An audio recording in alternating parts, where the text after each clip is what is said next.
OTT చూసే ముందు ఓసారి ఇటు చూద్దాం. పూర్తి వివరాలకు చదవండి రేపటి సాక్షి దినపత్రిక.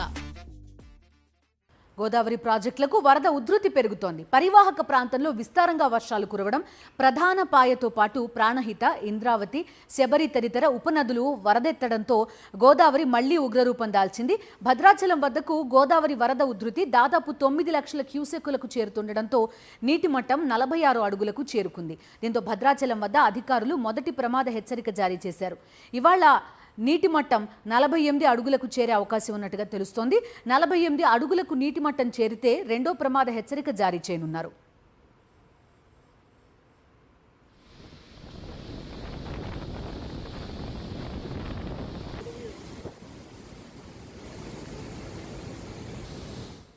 వరద ఉధృతి నెలకొన్న పరిస్థితి చూస్తున్నాం. గోదావరి నది పైన ప్రాజెక్టులు గేట్లను కిందికి వదిలి నీటిని విడుదల చేస్తున్న దృశ్యాలు లెఫ్ట్ సైడ్ కార్నర్లో చూస్తున్నారు. ఎస్ఆర్ఎస్పి ప్రాజెక్ట్ మనకు కనిపిస్తోంది. రైట్ సైడ్ ధవళేశ్వరం దగ్గర వరద ఉధృతి తీవ్రత ఏ విధంగా ఉందో కూడా కొనసాగుతోంది. అటు భద్రాచలం వద్ద కూడా నీటి మట్టం క్రమక్రమంగా పెరుగుతున్న పరిస్థితి. ఇప్పటికే కృష్ణా నదికి సంబంధించి వరదలు కొనసాగుతున్నాయి.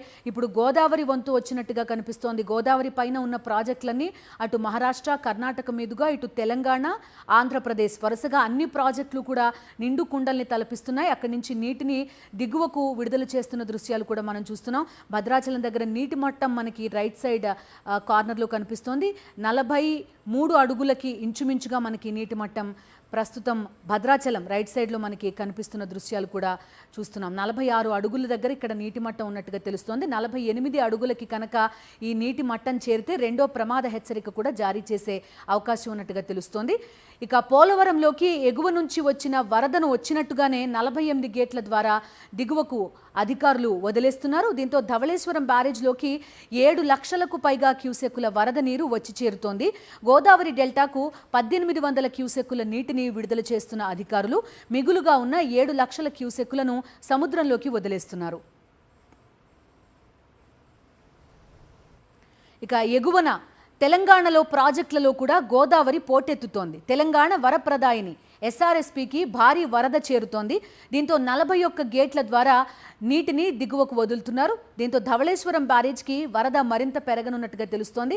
లెఫ్ట్ సైడ్ మనకి కనిపిస్తున్న విజువల్స్ ఎస్ఆర్ఎస్పి ప్రాజెక్టుకి సంబంధించినవే. ఎస్ఆర్ఎస్పి ప్రాజెక్టుకి వరద పోటెత్తడంతో 41 గేట్లను దిగువకు విడుదల చేస్తున్నారు. క్లోజప్ షాట్ కూడా మనం చూస్తున్నాం.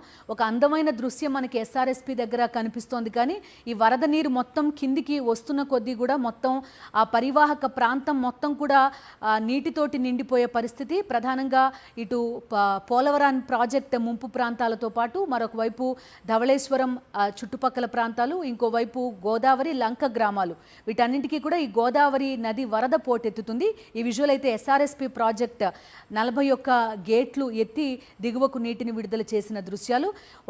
ఒకానొక సీజన్లో అయితే ఎస్ఆర్ఎస్పిలో చుక్క నీరు కూడా లేని పరిస్థితులు చూసాం 2-3 ఏళ్ల కిందట. ఈసారి మాత్రం అటు కృష్ణా పైన ప్రాజెక్టులు, ఇటు గోదావరి పైన ప్రాజెక్టులు కూడా పూర్తి స్థాయిలో నిండి సామర్థ్యం ఫుల్ ట్యాంక్ లెవెల్లో ప్రవహిస్తున్న దృశ్యాలు కూడా మనకు కనిపిస్తున్నాయి. ధవళేశ్వరం బ్యారేజ్కి వరద మరింత పెరగనున్నట్టుగా కూడా తెలుస్తోంది. ధవళేశ్వరం కాటన్ బ్యారేజ్ వద్ద నీటి మట్టం 11 అడుగులకు చేరే అవకాశం ఉన్నట్టుగా ఇరిగేషన్ అధికారులు అంచనా వేస్తున్నారు. గోదావరి పెరుగుతుండడంతో శబరి నది ఎగపోటుకు గురై చింతూరు మండలంలో వాగులు పొంగుతున్నాయి. దీంతో విలీన మండలాల్లో రహదారులు ముంపుకు గురై 48 గ్రామాలకు రాకపోకలు నిలిచిపోయాయి. చింతూరు, వీజరపురం మండలాల నడుము, చింతూరు, వీజరపురం మండలాల మధ్యలో, అదేవిధంగా చింతూరు మండలంలో 11 గ్రామాలకు రాకపోకలు నిలిచిపోయినట్టుగా తెలుస్తోంది.